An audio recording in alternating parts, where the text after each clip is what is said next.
What is up, everybody, and welcome to D9 Sports Talk. And the playoffs are officially upon us. So today, I want to go over the NFC playoff picture, basically, and discuss the matchups that we have going this week. Not going to dive too much into the future as far as like next round matchups, who I think is going to win the Super Bowl. Just kind of what are the matchups for this week and who am I picking to win. So obviously the Green Bay Packers are the 1 seed. They get the bye. So they've already advanced into the second round, into the divisional round. So the remaining of the teams are the Bucks at 2, Cowboys at 3, Rams at 4, Cardinals at 5, the Niners at 6, and the Eagles are at 7. So the Bucks versus Eagles, which is the 2 seed versus 7 seed, are matching up this weekend. And I just want to start off by saying I have the Bucks. I do think the Bucks are going to win this game, but I don't think it's going to be as much as a cakewalk as a lot of people think it's going to be. Okay? This Philadelphia team is peaking at the right time. Tom Brady has lost a lot of weapons offensively. You know, no Godwin, that whole ordeal that's going on with AB. So losing those 2 guys are very big. No Lenny. So 3 guys, I should say, losing on that offense, very big. But I do think the greatness of Tom Brady is enough to overcome that.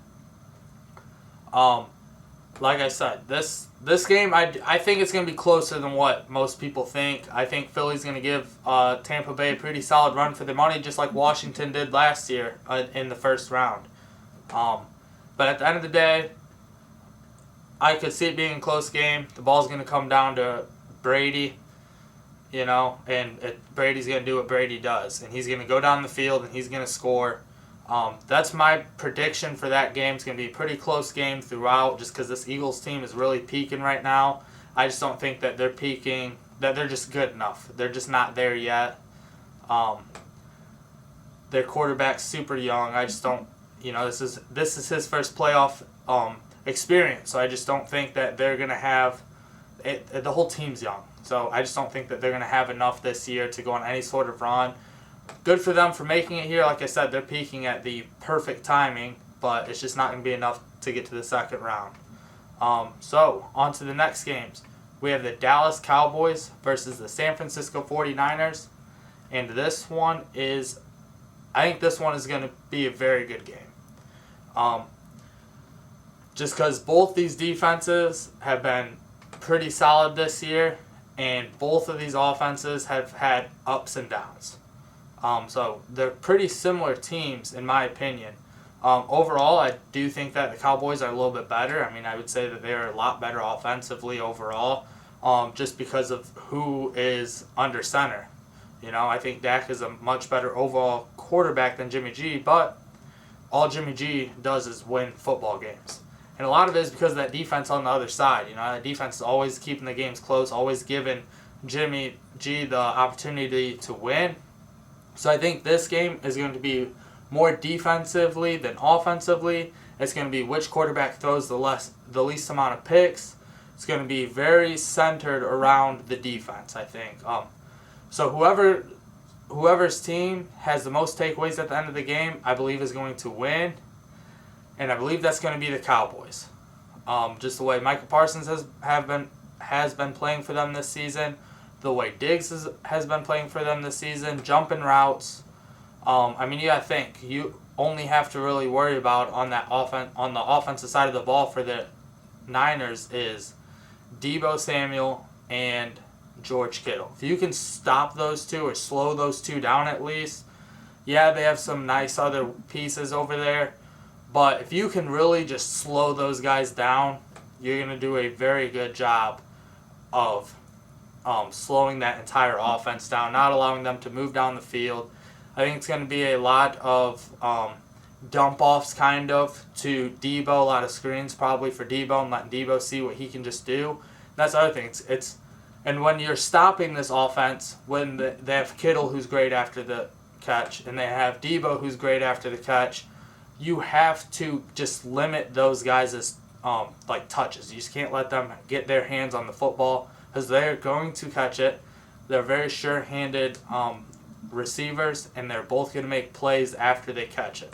So I think a lot of it is, if I'm Dallas's defense and I'm Dan Quinn, I'm doing a lot of press coverage, trying to keep those guys on the line, because I think there's going to be a lot of kind of quick little bubble screens, little, quick slants, just trying to get those guys the ball real quick and letting them move downfield. But, like I said, I am taking the Cowboys in this one. So, moving on to the Rams and Cardinals. My favorite matchup. Okay? I would say that division was the best division in football this year. Clearly, they have 3 teams in the playoffs right now, so obviously their division was great. And at the end of the day, you can call me a Stafford hater, you can call me whatever you want, but I was saying this, when the Rams made that trade to get Stafford, and they went all in, like, if they don't go to the Super Bowl this year, it's a bust. And I think they're getting bounced in the first round of the playoffs to these Arizona Cardinals. They're 1-1 this year in the division. I understand that the Rams have home field advantage, and that place is going to be bumping with all those Rams fans there. Just because, first of all, in LA, it's more of a Rams town than a Chargers town. So there's going to be a lot more support there at that stadium. But I think that this Arizona's defense is just going to prevent a lot of problems for Stafford. And Stafford is never won a playoff game. I understand Kyler hasn't either, but this is Kyler's first time making the playoffs. So we're still yet to see what he can do in the playoffs. But with Stafford, I mean, this is his 3rd time or his 4th time, I believe now, and he has not won a single game yet. I think he turns the ball over too quickly. I think that this defense is going to try to apply a lot of pressure to him, try to make him get out of the pocket. Yeah, Stafford can move with his feet, but his accuracy declines a lot. Yeah, he does have crazy arm talent. He has a cannon, but once you get him on the run, he's not like Patrick Mahomes or Aaron Rodgers, where on the run they're still just as accurate as they are standing square in a pocket. So I think that this defense is going to step up, wreak a lot of havoc, and kind of just get Stafford moving. They did get Cam Akers back, the Rams did. So that'll be very interesting to see how they use him. They didn't give him a whole lot of touches last week, just kind of trying to get him back, get his feet wet, see how ready he's going to be for this week. And Sony Michel's been stepping in, being a nice, pretty piece with them since Henderson went out. So if Cam Akers is 100% healthy and he's on fresh legs, that will change a lot of things. But right now, I don't think that Cardinals defense is as worried about the run as they are about the pass, especially when you got the guys that they're going up against in that receiving room. I mean, when you have a Cooper Kupp and an Odell Beckham Jr. over there, I mean, that's what you're worried about.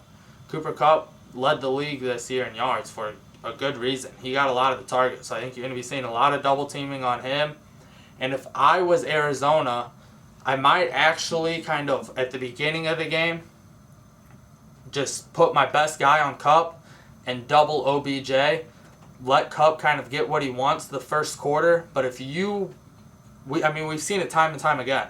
If you can get OBJ flustered, he just goes crazy. And then all that's going to carry over to the sideline. He's going to be, throwing his temper tantrums. He's going to be getting in other guys' faces. And all of this stuff combined is really just going to hurt that entire Rams offense.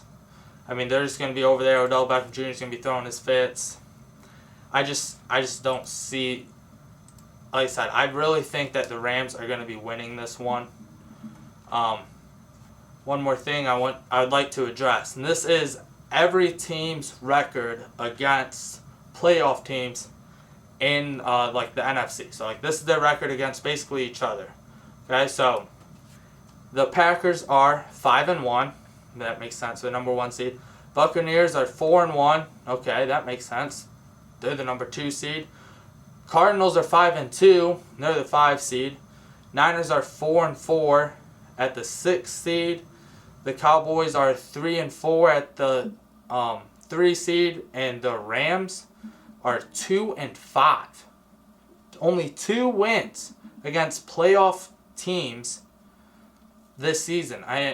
So I just don't get it. I mean, Stafford just never been that guy to win against other great teams, and I'm not the biggest, quarterbacks wins, loses games, but when your quarterback throws in or has a lot of turnovers, I should say, in big games, yeah, then he wins or loses it, okay? But when your quarterback, is out there slinging it and he's throwing it to the other team, your defense is getting right back on the field. They're not getting any break, especially against a good Cardinals team that's going to continuously be moving the ball. I mean, they have Kyler Murray, an amazing receiving core. I understand D-Hop is out, but they still have A.J. Green, Christian Kirk. Zach Ertz has stepped up in a big, big way for them. And plus, they have Chase Edmonds back, and James Conner, I believe, is going to be coming back.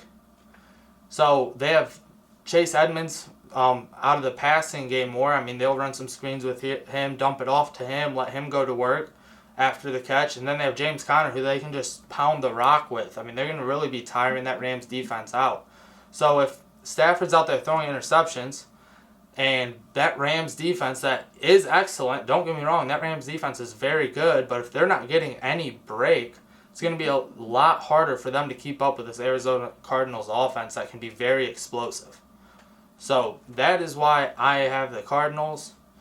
So to just go over everything once again, Green Bay Packers have the bye, so they have already advanced. I have the Bucks over the Eagles in probably a pretty close game.